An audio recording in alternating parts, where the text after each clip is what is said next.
ਭੂਰਿਆਂ ਵਾਲੇ ਰਾਜੇ ਕੀਤੇ ਭਾਗ 17। ਬਾਬਾ ਬੰਦਾ ਸਿੰਘ ਬਹਾਦਰ ਨੇ ਕਲਾਨੌਰ, ਬਟਾਲਾ ਅਤੇ ਰਾਏਪੁਰ ਦੁਬਾਰਾ ਫਤਿਹ ਕੀਤਾ ਤੇ ਬੰਦਾ ਸਿੰਘ ਵੱਲੋਂ ਕੋਟ ਮਿਰਜ਼ਾ ਜਾਨ ਵਿਖੇ ਗੜੀ ਦੀ ਉਸਾਰੀ। ਵਾਹਿਗੁਰੂ ਜੀ ਕਾ ਖਾਲਸਾ, ਵਾਹਿਗੁਰੂ ਜੀ ਕੀ ਫਤਿਹ। ਕਲਾਨੌਰ ਦਾ ਫੌਜਦਾਰ ਸੋਹਰਾਬ ਖਾਨ ਤੇ ਉਸ ਦਾ ਕਾਨੂੰਗੋ ਸੰਤੋਖ ਰਾਏ ਆਪਣੀ ਹੋਣ ਵਾਲੀ ਜਿੱਤ ਦੀ ਖੁਸ਼ੀ ਵਿੱਚ ਫੁੱਲੇ ਨਹੀਂ ਸਨ ਸਮਾਉਂਦੇ ਕਿ ਮੁਗਲ ਰਾਜ ਦੀ ਮਹਾਨ ਫਤਿਹ ਦਾ ਸਿਹਰਾ ਉਹਨਾਂ ਸਿਰ ਵੱਜਣ ਹੀ ਵਾਲਾ ਹੈ। ਉਹਨਾਂ ਕਲਪਨਾ ਵਿੱਚ ਦਿਸਦੀ ਜਿੱਤ ਦੇ ਨਸ਼ੇ ਵਿੱਚ ਗਾਜ਼ੀਆਂ ਨੂੰ ਇੱਥੋਂ ਤੱਕ ਭਰੋਸਾ ਦੇ ਦਿੱਤਾ ਸੀ ਕਿ ਏਡੇ ਵੱਡੇ ਇਸਲਾਮੀ ਲਸ਼ਕਰ ਦੇ ਸਾਹਮਣੇ ਮੁੱਠੀ ਭਰ ਸਿੱਖਾਂ ਦੀ ਕੀ ਔਕਾਤ ਹੋਵੇਗੀ। ਤੁਹਾਨੂੰ ਸਾਰਿਆਂ ਨੂੰ ਹਥਿਆਰ ਚੁੱਕਣ ਦਾ ਮੌਕਾ ਨਹੀਂ ਮਿਲਣਾ ਕਿ ਮੈਦਾਨ ਵਿੱਚ ਅਗਲੀਆਂ ਸਫਾਂ ਦੇ ਸੂਰਮਿਆਂ ਨੇ ਕਾਫਰਾਂ ਨੂੰ ਬੋਟੀ ਪੋਟੀ ਕਰ ਛੱਡਣਾ ਹੈ। ਕਿਸੇ ਦੇ ਨੇਜ਼ੇ, ਤਲਵਾਰ, ਤਬਰ ਜਾਂ ਤੀਰ ਨੂੰ ਸਿੱਖ ਕਾਫਰ ਦਾ ਖੂਨ ਲੱਗੇ ਜਾਂ ਨਾ, ਪਰ ਸਵਾਬ ਹਰ ਇੱਕ ਨੂੰ ਬਰਾਬਰ ਦਾ ਹੀ ਮਿਲੇਗਾ।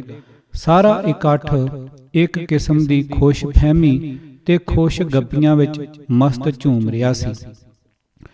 ਬੰਦਾ ਸਿੰਘ ਦੀ ਕਮਾਨ ਥੱਲੇ ਸਿੰਘਾਂ ਕਦੋਂ ਰਾਵੀ ਪਾਰ ਕੀਤਾ, ਕਿਸੇ ਸੂਈਏ ਨੂੰ ਪਤਾ ਨਹੀਂ ਲੱਗਾ। ਇਹਨਾਂ ਦੀ ਗਿਣਤੀ ਗਾਜ਼ੀਆਂ ਦੇ ਮੁਕਾਬਲੇ ਤੇ ਬਹੁਤ ਥੋੜੀ ਸੀ। ਇਹ ਆਏ ਵੀ ਦਰਿਆ ਦੀ ਕਾਛੜ ਦੇ ਨਾਲ। ਉਹਨਾਂ ਨੂੰ ਖਬਰ ਮਿਲ ਚੁੱਕੀ ਸੀ ਕਿ ਉਹਨਾਂ ਦੀ ਕਲਾਨੌਰੋਂ ਬਾਹਰ ਬੜੀ ਬੇਤਾਬੀ ਨਾਲ ਉਡੀਕ ਹੋ ਰਹੀ ਹੈ ਤੇ ਉਡੀਕਵਾਨ ਸ਼ਹਿਰ ਦੇ ਕਿਸ ਪਾਸੇ ਉਹਨਾਂ ਦਾ ਸਵਾਗਤ ਕਰਨ ਲਈ ਤਿਆਰ ਬੈਠੇ ਹਨ। ਕਣਕਾਂ ਦੀ ਭਰਪੂਰ ਫਸਲ ਅੱਧ ਕੱਚੀ ਖੇਤਾਂ ਵਿੱਚ ਖੜੀ ਸੀ। ਕਿਸੇ ਧੂੜ ਉੱਡਦੀ ਜਾਂ ਪੌੜਾਂ ਦੀ ਟਾਪ ਨਹੀਂ ਸੁਣੀ। ਪਹਾੜ ਵਾਲੇ ਪਾਸਿਓਂ ਸਿੱਖ ਨੇਜ਼ਾ ਬਰਦਾਰ ਐਸੀ ਫੁਰਤੀ ਨਾਲ ਪਏ ਕਿ ਅਗਲੀਆਂ ਸਫਾਂ ਦੇ ਖੜੇ ਹੋਣ ਤੋਂ ਪਹਿਲਾਂ ਹੀ ਘਾਣ ਲੱਥ ਗਏ। ਤਲਵਾਰਾਂ, ਨੇਜ਼ਿਆਂ ਦੀ ਪਹਿਲੀ ਹੀ ਸੱਟ ਪਈ ਸੀ ਕਿ ਪਿਛਲੇ ਸਭ ਭੱਜ ਨਿਕਲੇ ਤੇ ਤੇਜ਼ ਤੂਫਾਨ ਮੂਹਰੇ ਸੁੱਕੇ ਪੱਤਿਆਂ ਤੇ ਕੱਖਾਂ ਕਾਨਿਆਂ ਵਾਂਗ ਉੱਡ ਪੁੱਡ ਗਏ। ਨਾ ਕੋਈ ਧੀਰਜ ਧਰਾਉਣ ਵਾਲਾ, ਨਾ ਧੀਰਜ ਧਰਨ ਵਾਲਾ। ਮੁਲਾਣੇ ਜੋ ਅੱਲਾ ਮੀਆਂ ਨੂੰ ਆਪਣੇ ਵੱਲੋਂ ਘੇਰ ਕੇ ਜਹਾਦੀਆਂ ਦੀ ਪਿੱਠ ਤੇ ਮਦਦ ਲਈ ਲਿਆਏ ਸਨ, ਅੱਲਾ ਮੀਆਂ ਨੂੰ ਹੀ ਛੱਡ ਕੇ ਕਿਧਰੇ ਨਜ਼ਰ ਨਾ ਆਏ। ਜੋ ਪਹਿਲੀ ਸੱਟ ਤੇ ਹੀ ਭੱਜ ਨਿਕਲੇ, ਉਹਨਾਂ ਦੀ ਮਦਦ ਕੌਣ ਕਰੇ। ਮਕਾਰ ਮੁਲਾਣੇ ਇਹ ਭੁੱਲ ਗਏ ਕਿ ਅੱਲਾ ਮੀਆਂ ਸਭਨਾਂ ਦਾ ਸਾਂਝਾ ਹੈ। ਤੁਅੱਸਬ, ਮਕਾਰੀ ਤੇ ਜ਼ੁਲਮ ਉਸ ਨੂੰ ਪਸੰਦ ਨਹੀਂ। ਉਹ ਜਨੂਨੀ ਮੁਲਾਣਿਆਂ ਦਾ ਜ਼ਰ ਖਰੀਦ ਗੁਲਾਮ ਨਹੀਂ, ਸਗੋਂ ਕੁੱਲ ਦਾ ਮਾਲਕ ਹੈ। ਸਿੱਖਾਂ ਨੂੰ ਉਹ ਤੇ ਉਸ ਨੂੰ ਸਿੱਖ ਵੀ ਉਸੇ ਤਰ੍ਹਾਂ ਹੀ ਪਿਆਰੇ ਹਨ ਜਿਵੇਂ ਉਸ ਦੀ ਦੂਜੀ ਮਖਲੂਕ।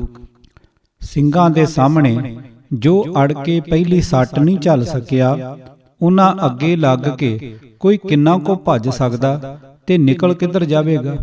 ਬਚਿਆ ਸਿਰਫ ਉਹ ਜਿਸ ਨੇ ਸਿੰਘਾਂ ਦੀ ਖੌਅ ਨੂੰ ਸਮਝਦਿਆਂ ਹਥਿਆਰ ਸੁੱਟ ਕੇ ਬਾਹੀਂ ਖੜੀਆਂ ਕਰ ਜਾਨ ਬਖਸ਼ੀ ਕਰਵਾ ਲਈ। ਘੋੜ ਸਵਾਰ, ਸ਼ਾਹੀ ਫੌਜ ਤੇ ਗਾਜ਼ੀ ਉਹਨਾਂ ਦਾ ਖਾਸ ਨਿਸ਼ਾਨਾ ਸਨ, ਕਿਉਂਕਿ ਸਿੰਘਾਂ ਨੂੰ ਘੋੜੇ ਲੋੜੀਂਦੇ ਸਨ। ਗਾਜ਼ੀਆਂ ਨੇ ਇਮਾਮ ਜ਼ਾਮਨ ਵੀ ਡੌਲਿਆਂ ਨਾਲੋਂ ਤੇ ਤਾਵੀਜ਼ ਵੀ ਗਲੋਂ ਤੋੜ ਪਰੇ ਸੁੱਟੇ। ਮਤੇ ਸਿੱਖ ਵੇਖ ਕੇ ਹੋਰ ਰੋਹ ਵਿੱਚ ਆ ਜਾਣ। ਪਲ ਭਰ ਵਿੱਚ ਮੈਦਾਨ ਵਿਹਲਾ ਹੋ ਗਿਆ। ਜਹਾਦੀਆਂ ਦੀ ਬੁਰੀ ਮੰਦੀ ਹਾਲਤ ਹੋਈ। ਖੁਦ ਸੋਹਰਾਬ ਖਾਨ, ਸੰਤੋਖ ਰਾਏ ਤੇ ਅਨੋਖ ਰਾਏ ਬੜੀ ਮੁਸ਼ਕਲ ਨਾਲ ਆਪਣੀਆਂ ਜਾਨਾਂ ਲੈ ਕੇ ਮੈਦਾਨੋਂ ਨਿਕਲ ਗਏ ਤੇ ਕਲਾਨੌਰ ਸਿੰਘਾਂ ਦੇ ਹੱਥ ਆ ਗਿਆ। ਬਹੁਤ ਸਾਰੇ ਘੋੜੇ, ਹਥਿਆਰ ਤੇ ਹੋਰ ਸਾਜੋ ਸਮਾਨ ਉਹਨਾਂ ਦੇ ਕਬਜ਼ੇ ਵਿੱਚ ਆ ਗਿਆ। ਬੰਦਾ ਸਿੰਘ ਨੇ ਕਲਾਨੌਰ ਵਿੱਚ ਆਪਣਾ ਠਾਣਾ ਬਿਠਾ ਦਿੱਤਾ ਤੇ ਸ਼ਹਿਰ ਦੀ ਰਾਖੀ ਤੇ ਸੰਭਾਲ ਲਈ ਕੁਝ ਸਵਾਰ ਤੇ ਪਿਆਦੇ ਇੱਥੇ ਨਿਯੁਕਤ ਕਰ ਦਿੱਤੇ। ਸੋਹਰਾਬ ਖਾਨ, ਸੰਤੋਖ ਰਾਏ ਤੇ ਅਨੋਖ ਰਾਏ ਐਸੇ ਮੈਦਾਨੋਂ ਨਸੇ ਕਿ ਮੁੜ ਵਾਪਸ ਕਲਾਨੌਰ ਨੂੰ ਛਡਾਉਣ ਲਈ ਇਸ ਪਾਸੇ ਮੂੰਹ ਨਾ ਕੀਤਾ। ਜੇ ਕੋਈ ਮਲਾਣਾ ਬਚਿਆ, ਡਿੱਗਦਾ ਢਹਿੰਦਾ ਜਿੱਧਰ ਸਿੰਘ ਸਮਾਏ ਉਧਰ ਨਿਕਲ ਗਿਆ। ਕਲਾਨੌਰ ਦਾ ਅੜਿੱਕਾ ਕੱਢ ਕੇ ਸਿੰਘ ਬਟਾਲੇ ਵੱਲ ਉੱਲਰ ਪਏ। ਇੱਥੇ ਮੁਹੰਮਦ ਦਾਇਮ ਫੌਜਦਾਰ ਸੀ। ਉਹ ਆਪਣੀ ਫੌਜ ਤੇ ਬਟਾਲੇ ਦੇ ਬਹੁਤ ਸਾਰੇ ਚੋਣਵੇਂ ਲੜਾਕੇ ਮੁਸਲਮਾਨ ਗੱਭਰੂਆਂ ਨੂੰ ਲੈ ਕੇ ਬਟਾਲਿਓਂ ਬਾਹਰ ਸਿੰਘਾਂ ਦੇ ਟਾਕਰੇ ਲਈ ਆਇਆ। 2 ਪਹਿਰ ਬੜੀ ਖੂਨ ਡੋਲਵੀਂ ਲੜਾਈ ਹੋਈ। ਦੋਵਾਂ ਧਿਰਾਂ ਦਾ ਹੀ ਬੜਾ ਨੁਕਸਾਨ ਹੋਇਆ। ਬਟਾਲੇ ਦੇ ਪੁਰਾਣੇ ਮੁਸਲਮਾਨ ਖਾਨਦਾਨਾਂ ਦੇ ਕਈ ਬੰਦੇ ਮਾਰੇ ਗਏ। ਗਿਣਤੀ ਵਿੱਚ ਬਹੁਤ ਜ਼ਿਆਦਾ ਹੋਣ ਕਰਕੇ ਮੁਸਲਮਾਨ ਸੂਰਮੇ ਹਿੱਸ ਕੇ ਗਲ ਪਏ, ਪਰ ਸਿੰਘਾਂ ਦੇ ਟਾਕਰੇ ਵਿੱਚ ਕੋਈ ਵੀ ਜ਼ਿਮੀਂਦਾਰ ਜਾਂ ਫੌਜੀ ਕਮਾਂਡਰ ਅੜ ਨਾ ਸਕਿਆ। ਮੁਸਲਮਾਨ ਫੌਜ ਨੂੰ ਬੁਰੀ ਤਰ੍ਹਾਂ ਹਾਰ ਹੋਈ ਤੇ ਫੌਜਦਾਰ ਮੁਹੰਮਦ ਤਾਇਮ ਦਿਲ ਛੱਡ ਕੇ ਮੈਦਾਨੋਂ ਭੱਜ ਨਿਕਲਿਆ ਅਤੇ ਆਪਣੇ ਘਰ ਪਿੰਡ ਭਰੋਵਾਲ ਜਾ ਦਮ ਲਿਆ। ਬਟਾਲੇ ਅਤੇ ਇਸ ਦੇ ਇਰਦ ਗਿਰਦ ਉੱਤੇ ਸਿੰਘਾਂ ਦਾ ਕਬਜ਼ਾ ਹੋ ਗਿਆ। ਬਹੁਤ ਸਾਰੇ ਮੁਸਲਮਾਨ ਲੋਕ, ਕੀ ਅਮੀਰ ਕੀ ਗਰੀਬ, ਬਟਾਲੇ ਦੇ ਇਰਦ ਗਿਰਦ ਦੇ ਪਿੰਡਾਂ ਵਿੱਚ ਆਪਣੇ ਘਰ ਘਾਟ ਛੱਡ ਕੇ ਆਲੇ ਦੁਆਲੇ ਦੇ ਦੂਰ ਦੁਰਾਡੇ ਪਿੰਡਾਂ ਵਿੱਚ ਆਪਣੇ ਸਾਕਾਂ ਸੰਬੰਧੀਆਂ ਪਾਸ ਜਾ ਟਿਕੇ।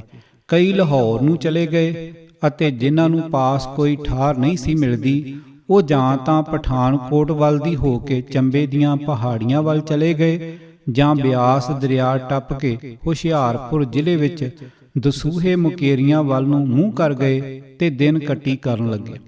ਕਲਾਨੌਰ ਤੇ ਬਟਾਲੇ ਦੇ ਮਾਰੇ ਜਾਣ ਦੀ ਖਬਰ ਦਿੱਲੀ ਫਰਖਸ਼ੀਅਰ ਪਾਸ 14 ਮਾਰਚ 1715 ਨੂੰ ਪੁੱਜੀ।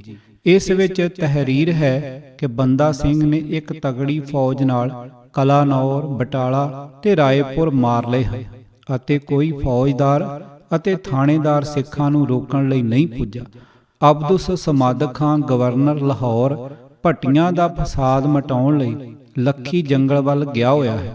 ਬਾਦਸ਼ਾਹ ਬੜਾ ਤਲਖ ਹੋਇਆ ਕਿ ਪੰਜਾਬ ਵਿੱਚ ਇਹੋ ਜਿਹੀ ਉਥਲ ਪੁਥਲ ਹੋ ਜਾਵੇ ਤੇ ਮੁਗਲ ਹਾਕਮ ਦੇ ਕੰਨ ਤੇ ਜੂੰ ਨਾ ਸਰਕੇ। ਉਸ ਨੇ ਬਖਸ਼ੀ ਉਲ ਮੁਲਕ ਮੁਹੰਮਦ ਅਮੀਨ ਖਾਨ ਨੂੰ ਹੁਕਮ ਦਿੱਤਾ ਕਿ ਅਬਦੁਸ ਸਮਾਦਕ ਖਾਨ ਨੂੰ ਫੌਰਨ ਲਿਖੇ ਕਿ ਜਿੱਥੇ ਕਿਤੇ ਵੀ ਹੋਵੇ ਹਥਲਾ ਕੰਮ ਛੱਡ ਕੇ ਛੇਤੀ ਹੀ ਬੰਦਾ ਸਿੰਘ ਨੂੰ ਸੋਧਣ ਲਈ ਜਾਵੇ। ਅਗਲੇ ਦਿਨ 15 ਮਾਰਚ ਨੂੰ ਮੁਰਾਦਾਬਾਦ ਵੱਲ ਮਦਾਰਾ ਨਾਮੀ ਬਾਗੀ, ਜਿਸ ਨੇ ਇਸ ਪਾਸੇ ਬੜਾ ਫਸਾਦ ਖੜਾ ਕੀਤਾ ਹੋਇਆ ਸੀ, ਦੇ ਵਿਰੁੱਧ ਗਏ ਹੋਏ ਕਮਰਦੀਨ ਖਾਨ ਦੇ ਨਾਮ ਫਰਮਾਨ ਭੇਜਿਆ ਕਿ ਫੌਜ ਸਮੇਤ ਛੇਤੀ ਤੋਂ ਛੇਤੀ ਬੰਦਾ ਸਿੰਘ ਦੇ ਵਿਰੁੱਧ ਪੰਜਾਬ ਵੱਲ ਚਲਾ ਜਾਵੇ ਤੇ ਅਬਦੁਸ ਸਮਾਦਕ ਖਾਨ ਨਾਲ ਮੇਲ ਕਰਕੇ ਸਿੱਖ ਆਗੂ ਨੂੰ ਮਾਰ ਮੁਕਾਇਆ ਜਾਵੇ, ਜਾਂ ਜੇ ਹੋ ਸਕੇ ਤਾਂ ਜ਼ਿੰਦਾ ਫੜ ਕੇ ਦਿੱਲੀ ਲਿਆਂਦਾ ਜਾਵੇ। ਇਸ ਦੇ ਨਾਲ ਹੀ ਅਫਰਾ ਸਿਆਬ ਖਾਨ ਨੂੰ ਹੁਕਮ ਹੋਇਆ ਕਿ ਪੰਜਾਬ ਵੱਲ ਕੂਚ ਕਰਨ ਲਈ ਤਿਆਰ ਹੋ ਜਾਵੇ। ਬੰਦਾ ਸਿੰਘ ਦੀ ਤਾਕਤ ਦਾ ਮੁਗਲਾਂ ਦੇ ਦਿਲ ਤੇ ਇੰਨਾ ਭੈ ਬੈਠਾ ਹੋਇਆ ਸੀ ਕਿ ਬਾਦਸ਼ਾਹ ਉਸ ਨੂੰ ਬੜੀ ਵੱਡੀ ਤਾਕਤ ਸਮਝ ਕੇ ਜਿੰਨੀ ਵੀ ਪ੍ਰਾਪਤ ਹੋ ਸਕੇ ਸਾਰੀ ਫੌਜ ਝੋਕ ਦੇਣਾ ਚਾਹੁੰਦਾ ਸੀ। ਇਹੋ ਕਾਰਨ ਸੀ ਕਿ ਰਾਜਾ ਉਦਤ ਸਿੰਘ, ਰਾਜਾ ਗੋਪਾਲ ਸਿੰਘ ਭਦਾਵੜੀਆ, ਮੁਜ਼ੱਫਰ ਖਾਨ ਅਤੇ ਰਾਜਾ ਦਲਪਤ ਬੁੰਦੇਲਾ ਦੇ ਪੁੱਤਰ ਪ੍ਰਿਥੀ ਚੰਦ ਆਦਿ ਨੂੰ ਫੌਜਾਂ ਤਿਆਰ ਕਰਨ ਦੇ ਹੁਕਮ ਦੇ ਦਿੱਤੇ। ਬੰਦਾ ਸਿੰਘ ਵੱਲੋਂ ਕੋਟ ਮਿਰਜ਼ਾ ਜਾਨ ਵਿਖੇ ਗੜੀ ਦੀ ਉਸਾਰੀ। ਕਲਾਨੌਰ, ਬਟਾਲੇ ਤੇ ਰਾਏਪੁਰ ਪਿੱਛੋਂ ਲਾਹੌਰ ਨੂੰ ਲੱਗਦੇ ਹੱਥ ਮਾਰਨਾ ਬੰਦਾ ਸਿੰਘ ਨੇ ਨਿਸ਼ਾਨਾ ਮਿਥਿਆ ਹੋਇਆ ਸੀ। ਜਿੱਤੇ ਹੋਏ ਇਲਾਕੇ ਸੰਭਾਲਣ ਨੂੰ ਪਿੱਛੇ ਛੱਡਣਾ ਪਿਆ। ਸਿੰਘਾਂ ਦੀ ਗਿਣਤੀ ਪਹਿਲਾਂ ਹੀ ਘੱਟ ਸੀ ਤੇ ਜਿੰਨੇ ਉਸ ਪਾਸ ਬਚੇ, ਇਹਨਾਂ ਨਾਲ ਲਾਹੌਰ ਉੱਤੇ ਕਬਜ਼ਾ ਕਰਕੇ ਉਸ ਨੂੰ ਪੰਜੇ ਵਿੱਚ ਰੱਖ ਸਕਣਾ ਕੋਈ ਸੌਖੀ ਗੱਲ ਨਹੀਂ ਸੀ। ਇਹ ਨਿਰਣਾ ਲਿਆ ਕਿ ਤਾਕਤ ਅਜੇ ਹੋਰ ਵਧਾਈ ਜਾਵੇ। ਜੇ ਦਿੱਲੀ ਵੱਲੋਂ ਫੌਜਾਂ ਆਉਣ ਤਾਂ ਲਾਜ਼ਮੀ ਫੌਜ ਉਹਨਾਂ ਨਾਲ ਰਲ ਕੇ ਉਸ ਵਿਰੁੱਧ ਕਾਰਵਾਈ ਕਰੇਗੀ। ਇਸ ਲਈ ਮੈਦਾਨ ਵਿੱਚ ਕੋਈ ਸੁਰੱਖਿਅਤ ਗੜ੍ਹ ਬਣਾ ਲਿਆ ਜਾਵੇ। ਲਾਹੌਰ ਵੱਲ ਵਧਣ ਤੋਂ ਪਹਿਲਾਂ ਉਸ ਨੇ ਬਟਾਲੇ ਲਾਗੇ ਕੋਟ ਮਿਰਜ਼ਾ ਜਾਨ ਪਿੰਡ ਪਾਸ ਇੱਕ ਗੜ੍ਹੀ ਤਿਆਰ ਕਰਾਉਣ ਦੀ ਵਿਉਂਤ ਬਣਾ ਕੇ ਉਸ ਦੀ ਬੁਨਿਆਦ ਦੁਆਲੇ ਖਾਈ ਤੇ ਰੋਕਾਂ ਬਣਾਉਣ ਦਾ ਕੰਮ ਆਰੰਭ ਕਰ ਦਿੱਤਾ ਸੀ। ਜਦ ਬੰਦਾ ਸਿੰਘ ਆਪਣੇ ਸਿੰਘਾਂ ਨੂੰ ਲੈ ਕੇ ਪਹਾੜਾਂ ਤੋਂ ਉਤਰ ਕੇ ਪੰਜਾਬ ਵਿੱਚ ਆ ਨਿਕਲਿਆ ਤਾਂ ਉਹਨਾਂ ਦੀਆਂ ਜਿੱਤਾਂ ਦੀਆਂ ਖਬਰਾਂ ਲਗਾਤਾਰ ਦਿੱਲੀ ਪੁੱਜਣ ਲੱਗ ਪੈਣ ਨਾਲ ਫਰਖਸ਼ੀਅਰ ਬੁਖਲਾ ਉੱਠਿਆ ਅਤੇ ਸ਼ਾਹੀ ਦਰਬਾਰ ਤੇ ਅਮੀਰਾਂ ਵਜ਼ੀਰਾਂ ਵਿੱਚ ਤਰਥੱਲੀ ਮੱਚ ਗਈ। ਜਦ ਕਲਾਨੌਰ, ਬਟਾਲਾ ਤੇ ਰਾਏਪੁਰ ਮਾਰੇ ਜਾ ਰਹੇ ਸਨ ਤਾਂ ਲਾਹੌਰ ਦਾ ਗਵਰਨਰ ਨਾਜ਼ਮ ਅਬਦੁਸ ਸਮਾਦਕ ਖਾਨ ਵੀ ਲਾਹੌਰ ਹੀ ਬੈਠਾ ਰਿਹਾ। ਉਸ ਤੋਂ ਵੀ ਇੰਨੀ ਨਾ ਸਰੀ ਕਿ ਲਾਹੌਰੋਂ ਅੱਗੇ ਵੱਧ ਕੇ ਕਲਾਨੌਰ ਜਾਂ ਬਟਾਲੇ ਨੂੰ ਬਚਾਵੇ। ਸੰਭਵ ਕਿ ਬੰਦਾ ਸਿੰਘ ਨਾਲ ਸਿੱਧੀ ਟੱਕਰ ਲੈਣੋਂ ਡਰਦਾ ਹੋਵੇ। ਸ਼ਾਇਦ ਕੋਈ ਹੋਰ ਗੱਲ ਉਸ ਦੇ ਦਿਲ ਵਿੱਚ ਹੋਵੇ, ਕੁਝ ਵੀ ਰਿਕਾਰਡ ਤੇ ਨਹੀਂ ਹੈ। ਹਾਂ, ਇਸ ਵੇਲੇ ਲੱਖੀ ਜੰਗਲ ਦੇ ਇਲਾਕੇ ਵਿੱਚ ਭੱਟੀ ਜ਼ਿਮੀਂਦਾਰਾਂ ਨੇ ਕੁਝ ਗੜਬੜ ਮਚਾਈ ਹੋਈ ਸੀ, ਜਿਸ ਕਰਕੇ ਉਹ ਫੌਜ ਲੈ ਕੇ ਲਾਹੌਰੋਂ ਦੂਰ ਦਰਾਜ ਦੱਖਣ ਵੱਲ ਨੂੰ ਤੁਰ ਗਿਆ। ਇਹ ਭੱਟੀ ਜ਼ਿਮੀਂਦਾਰ ਕੋਈ ਐਸੀ ਤਾਕਤ ਦੇ ਮਾਲਕ ਨਹੀਂ ਸਨ ਜਿਨ੍ਹਾਂ ਦੇ ਵਿਰੁੱਧ ਲਾਹੌਰ ਦਾ ਸੂਬੇਦਾਰ ਆਪ ਮੁਹਿੰਮ ਲੈ ਕੇ ਜਾਂਦਾ। ਇਹ ਤਾਂ ਇੱਕ ਨਿੱਕੇ ਜਿਹੇ ਦਸਤੇ ਦੀ ਮਾਰ ਸਹਿਣ ਜੋਗੇ ਵੀ ਨਹੀਂ ਸਨ। ਅਸਲ ਤਾਕਤ ਤਾਂ ਬੰਦਾ ਸਿੰਘ ਸੀ, ਜਿਸ ਤੋਂ ਮੁਗਲ ਰਾਜ ਨੂੰ ਖਤਰਾ ਸੀ। ਅਚੰਭਾ ਹੁੰਦਾ ਕਿ ਸੂਬੇਦਾਰ ਲਾਹੌਰ ਨੇ ਅਸਲ ਤੇ ਵੱਡੇ ਦੁਸ਼ਮਣ ਨੂੰ ਅੱਖੋਂ ਪਰੋਖੇ ਕਰਕੇ ਇੱਕ ਮਾੜੂਏ ਜਿਹੇ ਦੁਸ਼ਮਣ ਵੱਲ ਰੁਖ ਕਿਉਂ ਕੀਤਾ। ਬਾਦਸ਼ਾਹ ਨੂੰ ਜਦ ਸੂਬੇਦਾਰ ਦੀ ਇਸ ਸੈਰੋ ਤਫਰੀਹ ਦਾ ਪਤਾ ਲੱਗਾ ਤਾਂ ਉਸ ਨੂੰ ਇਹ ਬਹੁਤ ਨਾਗਵਾਰ ਗੁਜ਼ਰੀ, ਤੇ ਜਦ ਫਿਰ ਬੰਦਾ ਸਿੰਘ ਦੇ ਕਲਾਨੌਰ, ਰਾਏਪੁਰ ਅਤੇ ਬਟਾਲੇ ਨੂੰ ਮਾਰ ਲੈਣ ਦੀ ਖਬਰ ਫਰਖਸ਼ੀਰ ਨੂੰ 14 ਮਾਰਚ ਨੂੰ ਦਿੱਲੀ ਪੁੱਜੀ ਤਾਂ ਉਹ ਤਿਲਮਿਲਾ ਉੱਠਿਆ ਤੇ ਅਬਦੁਸ ਸਮਦ ਖਾਨ ਨੂੰ ਤਾੜਨਾ ਦੀ ਚਿੱਠੀ ਲਿਖਵਾਈ ਅਤੇ ਹੁਕਮ ਦਿੱਤਾ ਕਿ ਉਹ ਜਿੱਥੇ ਕਿਧਰੇ ਵੀ ਹੋਵੇ ਤੁਰੰਤ ਬੰਦਾ ਸਿੰਘ ਦੇ ਵਿਰੁੱਧ ਚਲਾ ਜਾਵੇ। ਇਸ ਦੇ ਨਾਲ ਹੀ ਜਿਵੇਂ ਪਹਿਲਾਂ ਜ਼ਿਕਰ ਕੀਤਾ ਗਿਆ ਹੈ, ਅਗਲੇ ਦਿਨ 15 ਮਾਰਚ ਨੂੰ ਇਤਮਾਦ ਦੌਲਾ ਮੁਹੰਮਦ ਅਮੀਨ ਖਾਨ ਦੇ ਪੁੱਤਰ ਕਮਰਦੀਨ ਖਾਨ, ਤੀਸਰੇ ਬਖਸ਼ੀ ਅਫਰਾ ਸਿਆਬ ਖਾਨ, ਮੁਜ਼ੱਫਰ ਖਾਨ, ਰਾਜਾ ਉਦਤ ਸਿੰਘ ਬੁੰਦੇਲੇ, ਰਾਜਾ ਗੋਪਾਲ ਸਿੰਘ ਪਧਾਵੜੀਏ, ਰਾਜਾ ਦਲਪਤ ਬੁੰਦੇਲੇ ਦੇ ਪੁੱਤਰ ਪਿਰਥੀ ਚੰਦ ਅਤੇ ਹੋਰ ਬਹੁਤ ਸਾਰੇ ਹਿੰਦੂ ਅਤੇ ਮੁਸਲਮਾਨ ਸਰਦਾਰਾਂ ਨੂੰ ਹੁਕਮ ਹੋਇਆ ਕਿ ਫੌਜਾਂ ਤਿਆਰ ਕਰਕੇ ਅਬਦੁਸ ਸਮਦ ਖਾਨ ਦੀ ਸਹਾਇਤਾ ਲਈ ਪੰਜਾਬ ਨੂੰ ਕੂਚ ਕਰਨ। ਇਸੇ ਤਰ੍ਹਾਂ ਬਾਦਸ਼ਾਹੀ ਹੁਕਮ ਪੰਜਾਬ ਦੇ ਕਈ ਫੌਜਦਾਰਾਂ, ਨਵਾਬਾਂ, ਜਗੀਰਦਾਰਾਂ ਦੇ ਨਾਮ ਵੀ ਭੇਜੇ ਗਏ ਕਿ ਉਹ ਆਪਣੀਆਂ ਫੌਜਾਂ ਲੈ ਕੇ ਅਬਦੁਸ ਸਮਦ ਖਾਨ ਦੀ ਕਮਾਨ ਥੱਲੇ ਲਸ਼ਕਰ ਵਿੱਚ ਸ਼ਾਮਲ ਹੋਣ। ਇਹ ਬਾਦਸ਼ਾਹ ਦੇ ਪਰਵਾਨੇ ਪੁੱਜਣ ਤੇ ਗੁਜਰਾਤ ਦਾ ਫੌਜਦਾਰ ਮਿਰਜ਼ਾ ਅਹਿਮਦ ਖਾਨ ਆਪਣੀ ਸਜਦਾਂ ਦੀ ਫੌਜ, ਜੋ ਜੰਗੀ ਸਾਜ਼ੋ ਸਮਾਨ ਨਾਲ ਪੂਰੀ ਤਰ੍ਹਾਂ ਲੈਸ ਸਨ, ਨੂੰ ਆਪਣੀ ਕਮਾਨ ਥੱਲੇ ਅਹਿਮਨਾਬਾਦ ਦਾ ਫੌਜਦਾਰ ਇਰਾਦਤਮੰਦ ਖਾਨ, ਔਰੰਗਾਬਾਦ, ਪਾਕਿਸਤਾਨ ਤੇ ਪਸਰੂਰ ਦਾ ਨੂਰ ਮੁਹੰਮਦ ਖਾਨ, ਬਟਾਲੇ ਦਾ ਸ਼ੇਖ ਮੁਹੰਮਦ ਦਾਇਮ, ਹੈਬਤਪੁਰ ਪੱਟੀ ਦਾ ਸੱਜਦ ਹਾਫਜ਼ ਅਲੀ ਖਾਨ, ਕਲਾਨੌਰ ਦਾ ਸੁਹਰਾਬ ਖਾਨ, ਕਾਂਗੜੇ ਦਾ ਰਾਜਾ ਅਮੀਰ ਚੰਦ ਕਟੋਚੀਆ, ਧਰੋਵਦੇਵ ਜਸਰੋਟੀਏ ਦਾ ਪੁੱਤਰ ਰਾਜਾ ਭੀਮ ਸਿੰਘ ਕਟੋਚ ਆਦਿ ਆਪਣੀਆਂ ਫੌਜਾਂ ਲੈ ਕੇ ਲਾਹੌਰ ਜਮ੍ਹਾਂ ਹੋ ਗਏ। ਲਾਹੌਰ ਦੇ ਨਾਇਬ ਸੂਬੇਦਾਰ ਆਰਿਫ ਬੇਗ ਖਾਨ ਨੇ ਸ਼ਹਿਰੋਂ ਬਾਹਰ ਨਿਕਲ ਕੇ ਸ਼ਾਹਗੰਜ ਦੇ ਲਾਗੇ ਡੇਰਾ ਲਾ ਲਿਆ ਤੇ ਸ਼ਾਇਦ ਅਬਦੁਸ ਸਮਦ ਖਾਨ ਦੇ ਲੱਖੀ ਜੰਗਲ ਵੱਲੋਂ ਆਉਣ ਦੀ ਉਡੀਕ ਕਰਨ ਲੱਗਾ। ਇਸ ਸਾਰੇ ਲਸ਼ਕਰੇ ਜ਼ਰਾ ਬੇਇੰਤਹਾ ਫੌਜ ਦਾ ਕਮਾਂਡਰ ਆਲਾ ਅਬਦੁਸ ਸਮਦ ਖਾਨ ਸੀ। ਇਥੋਂ ਕੂਚ ਤੇ ਲੜਾਈ ਉਸ ਦੇ ਹੁਕਮ ਨਾਲ ਹੋਣੀ ਸੀ। 19 ਮਾਰਚ ਨੂੰ ਪੰਜਾਬ ਤੋਂ ਬਾਦਸ਼ਾਹ ਨੂੰ ਖਬਰ ਮਿਲੀ ਕਿ ਸਿੱਖਾਂ ਨੇ ਖੂਬ ਫਸਾਦ ਖੜਾ ਕੀਤਾ ਹੋਇਆ ਹੈ ਤੇ ਉਹ ਕਈਆਂ ਪਰਗਣਿਆਂ ਵਿੱਚ ਅੱਡੇ ਜਮਾਈ ਬੈਠੇ ਹਨ ਅਤੇ ਮਾਰ ਧਾੜ ਜਾਰੀ ਹੈ। ਉਹ ਦਿਨ ਬ ਦਿਨ ਅੱਗੇ ਵਧਦੇ ਆ ਰਹੇ ਹਨ ਤੇ ਲਾਹੌਰ ਸ਼ਹਿਰ ਤੋਂ 12 ਕੋਹ ਤੱਕ ਜਾ ਪੁੱਜੇ ਹਨ। ਇਸ ਜ਼ਿਲ੍ਹੇ ਦੇ ਫੌਜਦਾਰ ਸਿੰਘਾਂ ਤੋਂ ਡਰਦੇ ਹੋਏ ਆਪਣੀਆਂ ਫੌਜਾਂ ਸਣੇ ਦੌੜ ਗਏ ਹਨ। ਉਹਨਾਂ ਨਾਲ ਟਾਕਰਾ ਕਰਨ ਵਾਲਾ ਕੋਈ ਨਹੀਂ ਰਿਹਾ। ਇਨ੍ਹਾਂ ਖਾਲੀ ਥਾਵਾਂ ਤੇ ਸਿੰਘ ਆਪਣੇ ਕਬਜ਼ੇ ਤੇ ਅਮਲਦਾਰੀ ਕਾਇਮ ਕਰ ਰਹੇ ਹਨ। ਲਾਹੌਰ ਵਿਖੇ ਹੋ ਰਹੀਆਂ ਤਿਆਰੀਆਂ ਬੰਦਾ ਸਿੰਘ ਵਿਰੁੱਧ ਐਲਾਨੇ ਜੰਗ ਸੀ। ਉਹ ਇਸ ਹਾਲਤ ਤੋਂ ਬਿਲਕੁਲ ਬੇਖਬਰ ਨਹੀਂ ਸੀ। ਮੁਗਲ ਫੌਜਾਂ ਨਾਲ ਕਿਸੇ ਅੱਡੇ ਤੇ ਜੰਮ ਕੇ ਟਾਕਰਾ ਕਰਨ ਲਈ ਉਸ ਨੇ ਕਲਾਨੌਰ ਤੇ ਬਟਾਲੇ ਵਿਚਕਾਰ ਕੋਟ ਮਿਰਜ਼ਾ ਜਾਨ ਪਿੰਡ ਵਿਖੇ ਇੱਕ ਕੱਚੀ ਗੜੀ ਬਣਾਉਣ ਦਾ ਕੰਮ ਛੇਤੀ ਸਿਰੇ ਚੜਾਉਣ ਵੱਲ ਉਚੇਚਾ ਧਿਆਨ ਦਿੱਤਾ। ਇਸ ਕੰਮ ਲਈ ਬੰਦਾ ਸਿੰਘ ਪਾਸ ਸਮਾਂ ਬਹੁਤ ਥੋੜਾ ਸੀ। ਅਜੇ ਗੜੀ ਦੁਆਲੇ ਖਾਈ ਤੇ ਹੋਰ ਰੋਕਾਂ ਪੂਰੀ ਤਰ੍ਹਾਂ ਨਹੀਂ ਸਨ ਬਣ ਸਕੀਆਂ ਕਿ ਅਬਦੁਸ ਸਮਦ ਖਾਨ ਸੂਬੇਦਾਰ ਅਤੇ ਨਾਇਬ ਸੂਬੇਦਾਰ ਆਰਿਫ ਬੇਗ ਖਾਨ ਦੀ ਕਮਾਨ ਹੇਠਾਂ ਉਪਰੋਕਤ ਫੌਜਦਾਰਾਂ ਦੀਆਂ ਮਿਲਵੀਆਂ ਫੌਜਾਂ ਸਿੰਘਾਂ ਉੱਪਰ ਆ ਪਈਆਂ। ਅੱਗੋਂ ਸਿੰਘਾਂ ਨੇ ਤੇਗਾਂ ਤੀਰਾਂ ਨਾਲ ਐਸਾ ਸਵਾਗਤ ਕੀਤਾ ਕਿ ਫੌਜ ਨੂੰ ਹੱਥਾਂ ਪੈਰਾਂ ਦੀ ਪੈ ਗਏ। ਐਸੇ ਜੋਸ਼ ਨਾਲ ਕੱਟਾਵੱਢੀ ਹੋਈ ਕਿ ਅਬਦੁਸ ਸਮਦ ਖਾਨ ਤੇ ਆਰਿਫ ਬੇਗ ਨੂੰ ਮਹਿਸੂਸ ਹੋਇਆ ਕਿ ਉਹ ਬੜੇ ਕੁ ਥਾਂ ਫਸ ਗਏ ਹਨ। ਸਿੰਘਾਂ ਨੇ ਇਸ ਲਸ਼ਕਰ ਦੀਆਂ ਸਫਾਂ ਹੀ ਚੀਰ ਫਾੜ ਕੇ ਉਲਟਾ ਦਿੱਤੀਆਂ।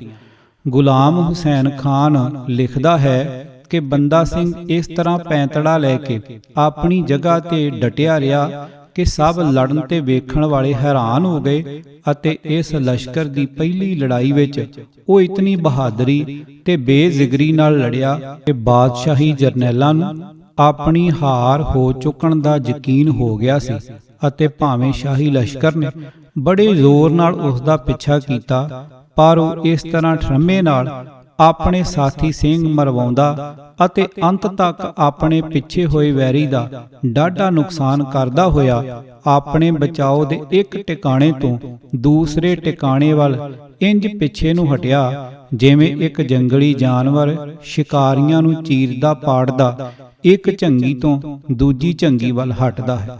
ਖਾਫੀ ਖਾਨ ਨੇ ਵੀ ਇਸ ਬਾਰੇ ਭਾਵੇਂ ਨਫ਼ਰਤ ਭਰੇ ਤਰੀਕੇ ਨਾਲ ਜ਼ਿਕਰ ਕੀਤਾ ਹੈ, ਪਰ ਸਿੰਘਾਂ ਦੀ ਬਹਾਦਰੀ ਆਪ ਮੁਹਾਰੇ ਉਸ ਦੀ ਲਿਖਤ ਚੋਂ ਚਸ਼ਮੇ ਵਾਂਗ ਫੁੱਟ ਤੁਰਦੀ ਹੈ।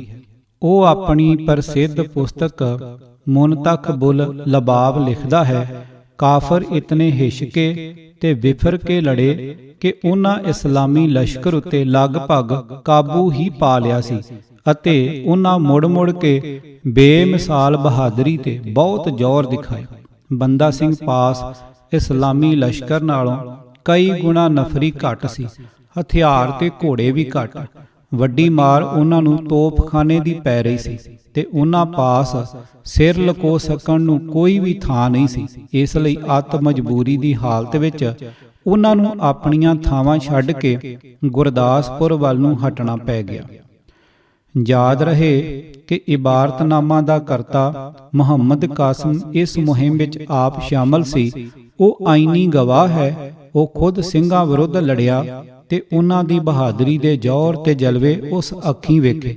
ਇਸਲਾਮੀ ਲਸ਼ਕਰ ਦੀ ਸਿੰਘਾਂ ਹੱਥੋਂ ਦੁਰਗਤੀ ਤੇ ਉਸ ਵਿੱਚ ਮੱਚਦੀ ਭਗਦੜ ਉਹ ਖੁਦ ਵੇਖ ਰਿਹਾ ਸੀ।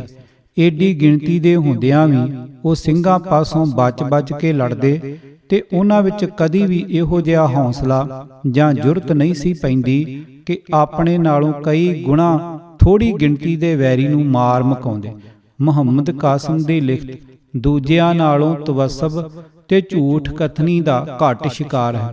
ਉਹ ਨਹੀਂ ਚਾਹੁੰਦਾ ਕਿ ਇਸਲਾਮੀ ਲਸ਼ਕਰ ਜਿਸ ਵਿੱਚ ਉਹ ਆਪ ਵੀ ਸ਼ਾਮਲ ਹੈ ਉਸ ਦੀ ਹੋ ਰਹੀ ਹੇਠੀ ਉਸ ਦੇ ਕਲਮ ਰਾਹੀਂ ਹੂਬਹੂ ਉਂਝ ਹੀ ਇਤਿਹਾਸ ਵਿੱਚ ਅੰਕਿਤ ਹੋ ਜਾਵੇ, ਪਰ ਉਹ ਸਿੰਘ ਦੀ ਸੂਰਮਗਤੀ ਤੇ ਮਰਦਾਨਗੀ ਨੂੰ ਬਹੁਤੀਆਂ ਤਹਿਆਂ ਥੱਲੇ ਵੀ ਨਹੀਂ ਦੱਬਦਾ। ਭਾਵੇਂ ਬਹਾਦਰੀ ਦੀ ਪੂਰੀ ਤਸਵੀਰ ਉਹ ਪੇਸ਼ ਨਹੀਂ ਕਰਨੀ ਚਾਹੁੰਦਾ, ਫਿਰ ਵੀ ਸੱਚ ਤੇ ਸਦਾਕਤ 100 ਪਰਦੇ ਪਾੜ ਕੇ ਵੀ ਬਾਹਰ ਆ ਜਾਂਦੇ ਹਨ। ਸਿਆਣੇ ਪਾਠ ਅਸਲੀਅਤ ਤੱਕ ਖੁਦ ਹੀ ਪਹੁੰਚ ਜਾਂਦੇ ਹਨ। ਹਕੂਮਤਾਂ ਸਦਾ ਹੀ ਦੁਸ਼ਮਣ ਹੱਥੋਂ ਖਾਧੀ ਹਜ਼ੀਮਤ ਹਾਰਹੀਣਤਾ ਪਬਲਿਕ ਦੇ ਅੱਖਾਂ ਕੰਨਾਂ ਤੋਂ ਦੂਰ ਹੀ ਰੱਖਿਆ ਕਰਦੀਆਂ ਹਨ। ਕੌਣ ਆ ਕੇ ਦੱਸੇਗਾ ਕਿ ਮੈਂ ਫਲਾਣੇ ਪਾਸੋਂ ਜੁੱਤੀਆਂ ਖਾ ਕੇ ਆਇਆ ਹਾਂ। ਹਕੂਮਤਾਂ ਪਾਸ ਸਭ ਸਾਧਨ ਹੁੰਦੇ ਹਨ।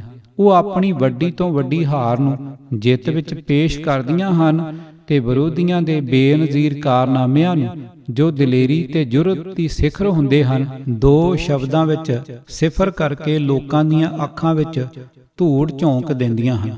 ਪਰ ਸੱਚ ਕਦੀ ਮਰਦਾ ਨਹੀਂ। ਸਮਾਂ ਪਾ ਕੇ ਉੱਤੇ ਰੱਖੇ ਪੱਥਰ ਪਾੜ ਕੇ ਵੀ ਬਾਹਰ ਨਿਕਲ ਆਉਂਦਾ ਹੈ। ਮੁਹੰਮਦ ਕਾਸਿਮ ਵਰਗੇ ਸ਼ਖਸ ਹਰ ਸਮੇਂ ਕਿਸੇ ਨਾ ਕਿਸੇ ਰੂਪ ਵਿੱਚ ਸੱਚ ਜ਼ਿੰਦਾ ਰੱਖਣ ਦਾ ਰੱਬੀ ਵਸੀਲਾ ਬਣ ਜਾਂਦੇ ਹਨ। ਇਹ ਸ਼ਖਸ ਲਾਹੌਰ ਦੇ ਨਾਇਬ ਸੂਬੇਦਾਰ ਪਾਸ ਫੌਜ ਵਿੱਚ ਮੁਲਾਜ਼ਮ ਸੀ। ਗੁਰਦਾਸ ਨੰਗਲ ਦੀ ਮੁਹਿੰਮ ਦੇ ਅੰਤ ਤੱਕ ਇਸ ਵਿੱਚ ਸ਼ਾਮਲ ਰਿਹਾ। ਖੈਰ, ਬੰਦਾ ਸਿੰਘ ਤੇ ਉਸਦੇ ਸਿੰਘ ਗੁਰਦਾਸਪੁਰ ਨਹੀਂ ਗਏ, ਸਗੋਂ ਉਹ ਪਿੱਛੇ ਹਟਦੇ ਹੋਏ ਰਸਤੇ ਵਿੱਚ ਪੈਂਦੇ ਗੁਰਦਾਸ ਨੰਗਲ ਨਾਮ ਦੇ ਪਿੰਡ ਵਿੱਚ ਇੱਕ ਹਵੇਲੀ ਵਿੱਚ ਟਿਕਾਣਾ ਮੱਲ ਕੇ ਬੈਠ ਗਏ ਤਾਂ ਕਿ ਫੌਜ ਨਾਲ ਇਸ ਮਾਮੂਲੀ ਜਿਹੇ ਸਿਰ ਲੁਕਾਵੇਂ ਦਾ ਆਸਰਾ ਲੈ ਕੇ ਦੋ ਹੱਥ ਕੀਤੇ ਜਾਣ।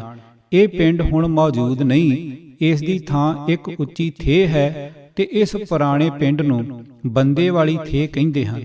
ਇਹ ਥੇਹ ਇਸ ਵੇਲੇ ਦੇ ਗੁਰਦਾਸ ਨੰਗਲ ਪਿੰਡ ਤੋਂ ਲਹਿੰਦੇ ਵੱਲ 1.5 ਮੀਲ ਅਤੇ ਗੁਰਦਾਸਪੁਰ ਸ਼ਹਿਰੋਂ ਸਿੱਧਾ 4-4.5 ਮੀਲ ਦੱਖਣ ਲਹਿੰਦੇ ਨੂੰ ਹੈ। ਇਸ ਥੇਹ ਦੇ ਦੁਆਲੇ ਪਿੰਡ ਇਸ ਪ੍ਰਕਾਰ ਹਨ। ਨਵਾਂ ਪਿੰਡ 2 ਕਿਲੋਮੀਟਰ ਉੱਤਰ ਚੜ੍ਹਦੇ ਵਿੱਚ, ਪੂਰੋਵਾਲ ਰਾਜਪੂਤਾਂ ਇਹਨਾਂ ਕੁ ਉੱਤਰ ਵਿੱਚ, ਪੂਰੋਵਾਲ ਜੱਟਾਂ ਉੱਤਰ ਪੱਛਮ, ਕਲਿਆਣਪੁਰ ਦੱਖਣ ਲਹਿੰਦੇ ਵਿੱਚ ਇੰਨੀ ਵਿੱਥ ਤੇ ਹਨ। ਇਹਨਾਂ ਸਾਰਿਆਂ ਪਿੰਡਾਂ ਦੀਆਂ ਜ਼ਮੀਨਾਂ ਹੱਦਾਂ ਮੌਜੂਦਾ ਗੁਰਦਾਸ ਨੰਗਲ ਨਾਲ ਲੱਗਦੀਆਂ ਹਨ। ਉਸ ਵੇਲੇ ਇਹ ਥੇ ਹੋਇਆ ਪਿਆ ਗੁਰਦਾਸ ਨੰਗਲ ਕੋਈ ਕਿਲੇ ਵਾਲਾ ਪਿੰਡ ਨਹੀਂ ਸੀ, ਕੋਈ ਛੋਟੀ ਮੋਟੀ ਗੜੀ ਵੀ ਨਹੀਂ ਸੀ। ਦੁਸ਼ਮਣ ਮਗਰ ਮੋਢੀ ਚੜਿਆ ਆ ਰਿਹਾ ਸੀ। ਜ਼ਖਮੀਆਂ ਤੇ ਪੈਦਲਾਂ ਦੀ ਗਿਣਤੀ ਕਾਫੀ ਸੀ, ਜਿਨ੍ਹਾਂ ਨੂੰ ਦੁਸ਼ਮਣ ਦੇ ਰਹਿਮੋ ਕਰਮ ਤੇ ਛੱਡ ਕੇ ਜਾਨ ਬਚਾਉਣ ਲਈ ਪਹਾੜਾਂ ਵੱਲ ਨਿਕਲ ਜਾਣਾ ਜੋ ਉਹ ਆਸਾਨੀ ਨਾਲ ਕਰ ਸਕਦੇ ਸਨ, ਤੇ ਇਸਲਾਮੀ ਲਸ਼ਕਰ ਉਹਨਾਂ ਦੀ ਗਾਰਦ ਨੂੰ ਵੀ ਛੂਹ ਨਹੀਂ ਸਕਦਾ ਸੀ। ਸਿੰਘਾਂ ਦੀ ਸ਼ਾਨ ਦੇ ਬਰਾਬਰ ਨਹੀਂ ਸੀ। ਸਿੰਘ ਇੱਕ ਦੂਜੇ ਤੋਂ ਜਾਨਾਂ ਵਾਰਦੇ ਸਨ ਤੇ ਇੱਕ ਦੂਜੇ ਨੂੰ ਵੇਖ ਕੇ ਜਿਉਂਦੇ ਸਨ। ਨੋਟ: ਉਦੋਂ ਸਿੱਖ ਅੱਜ ਦੀ ਖੁਦਗਰਜ਼ ਤੇ ਪੰਥ ਵਿੱਚੋਂ ਨਖਿੱਧ ਸਿੱਖ ਲੀਡਰਸ਼ਿਪ ਵਰਗੇ ਨਹੀਂ ਸਨ, ਜੋ ਹਰ ਵੇਲੇ ਨਿੱਜੀ ਛੋਟੇ ਸਵਾਰਥਾਂ ਲਈ ਇੱਕ ਦੂਜੇ ਦੀਆਂ ਲੱਤਾਂ ਖਿੱਚਦੇ ਰਹਿੰਦੇ ਹਨ, ਇੱਕ ਦੂਜੇ ਦੀ ਮੌਤ ਦੀ ਦੁਆਈ ਮੰਗਦੇ ਰਹਿੰਦੇ ਹਨ ਕਿ ਫਲਾਣਾ ਮਰੇ ਤਾਂ ਮੇਰੀ ਲੀਡਰਸ਼ਿਪ ਚਮਕੂ ਤੇ ਕੁਰਸੀ ਮਿਲ ਜੂ। ਪਰਮਾਰਥ, ਸੇਵਾ ਭਾਵ, ਆਪਸੀ ਪਿਆਰ, ਪੰਥ ਤੋਂ ਆਪਾ ਵਾਰੂ, ਕੁਰਸੀ ਨੂੰ ਜੁੱਤੀ ਦੀ ਨੋਕ ਤੇ ਟੰਗਣ ਵਾਲੇ ਗੁਣ ਅੱਜ ਦੇ ਆਗੂਆਂ ਤੇ ਸਿੱਖਾਂ ਵਿੱਚੋਂ ਅਲੋਪ ਹੋ ਚੁੱਕੇ ਹਨ। ਸਿੱਖੀ ਦੇ ਬਾਗ ਵਿੱਚ ਗਦਾਰਾਂ ਤੇ ਭਰਾ ਮਾਰਾਂ ਦੇ ਬੇਓੜਕਾਂ ਝਾੜ ਬੂਟੇ ਉੱਗ ਖਲੋਤਾ ਹੈ। ਦੁਨੀਆ ਦੀ ਕੋਈ ਕੌਮ ਭਰਾ ਮਾਰ ਤੇ ਪੰਥ ਧਰੋਹੀ ਪੈਦਾ ਕਰਨ ਵਿੱਚ ਸਿੱਖਾਂ ਦਾ ਮੁਕਾਬਲਾ ਨਹੀਂ ਕਰ ਸਕਦੀ। ਸਾਈਂ ਬੁੱਲੇ ਸ਼ਾਹ ਜਿਉਂਦਾ ਹੁੰਦਾ ਤਾਂ ਸਿੱਖਾਂ ਦੀ ਇਸ ਮੌਜੂਦਾ ਕਲਾ ਨੂੰ ਵੇਖ ਕੇ ਕੀ ਕਹਿੰਦਾ। ਉਹਨਾਂ ਦਾ ਜਿਉਣਾ ਮਰਨਾ ਸਾਂਝਾ ਸੀ। ਸੋ ਇਸ ਵੇਲੇ ਬੰਦਾ ਸਿੰਘ ਤੇ ਉਸਦੇ ਸਾਥੀਆਂ ਨੂੰ ਇੱਥੇ ਭਾਈ ਦੁਨੀ ਚੰਦ ਦੀ ਹਵੇਲੀ, ਜੋ ਕਾਫੀ ਖੁੱਲੀ ਸੀ, ਅੰਦਰ ਆਸਰਾ ਲੈਣ ਤੋਂ ਬਿਨਾਂ ਹੋਰ ਕੋਈ ਚਾਰਾ ਨਹੀਂ ਸੀ। ਸੰਜੋਗ ਨਾਲ ਇਸ ਦੇ ਆਲੇ ਦੁਆਲੇ ਬੜੀ ਮਜ਼ਬੂਤ ਉੱਚੀ ਕੰਧ ਸੀ ਤੇ ਅੰਦਰ ਇਤਨੀ ਖੁੱਲੀ ਥਾਂ ਸੀ ਕਿ ਬੰਦਾ ਸਿੰਘ ਦੇ ਸਾਰੇ ਸਾਥੀ ਉੱਥੇ ਸਮਾ ਸਕਦੇ ਸਨ। ਭੂਰਿਆਂ ਵਾਲੇ ਰਾਜੇ ਕੀਤੇ। ਲੇਖਕ ਪ੍ਰਿੰਸੀਪਲ ਸਵਰਨ ਸਿੰਘ ਚੂਸਲੇਵੜ। ਆਵਾਜ਼ ਭਾਈ ਗੁਰਜੰਟ ਸਿੰਘ ਰੂਪੋਵਾਲੀ। ਵਾਹਿਗੁਰੂ ਜੀ ਕਾ ਖਾਲਸਾ, ਵਾਹਿਗੁਰੂ ਜੀ ਕੀ ਫਤਿਹ।